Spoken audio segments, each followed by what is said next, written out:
people coming down, the tourism and stuff like that, and I think that I do often say that like the coin term DFL, like Londoners coming down, has bettered the town, but I do think that on the flip side, you do still have the poverty and stuff like that. Like I was saying, yeah, I'd say it's just, yeah, it is definitely hidden. Like if you come into the Old Town and you stayed in like Margate Old Town and the seafront in the summer, and you didn't go up to like Cliftonville or some of the places that are less deprived, you wouldn't know it was there. You wouldn't think it was a deprived town or anything like that.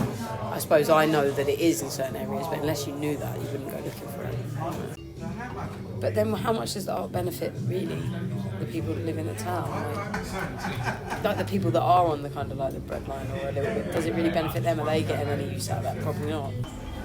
I know people who are unemployed. I know people who are, even the people that are self-employed are borderline unemployed. Like, that to me feels very,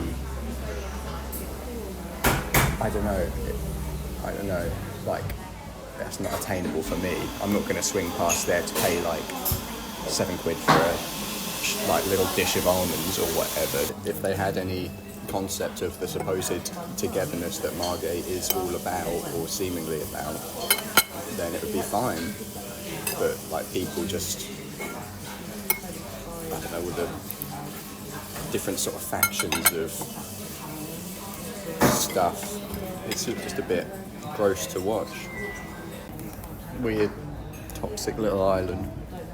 Right off the bat, it was cheaper rent and the sea, and also we heard other things like it's super cool, restaurants, bars. We got sold on it being a slice of London by the sea. So we got sold on it being like Hackney by sea or Shoreditch on sea.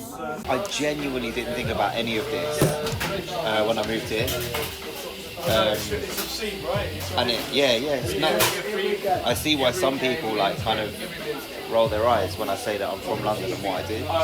I feel like I am part of the problem, but then at the same time, it's because of people like me and like the influx of new people coming here, it ain't what it was. Like, in a sense, I feel proud because I'm like, yeah, man, I'm bringing money in. I'm working the heart of the old town, and like I'm putting all my money in the whole old town. But then I now realise that I don't digress away from that.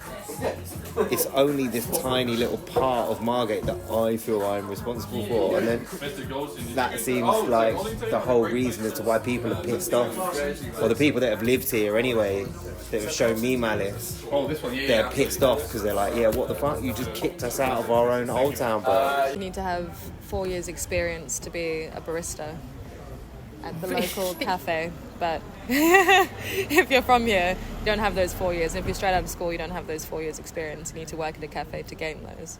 Yeah, I think most of the cafes here require at least 2 years experience. So that's calling for people from big towns or big cities to come in because they would have that experience elsewhere. They have that experience and they have that opportunity, whereas people here wouldn't and won't, definitely won't. The amount of cafes we've got now in comparison to the cafes we had 3 years ago. I've never seen a place gentrified the way I've seen like Margate be gentrified. It's like so rampant and like the really segregated, like I don't feel like there's a lot of mixing between the DFLs and locals. Or that the spaces that are for DFLs seem to be like exclusively for DFLs. I kind of feel like I know that it's not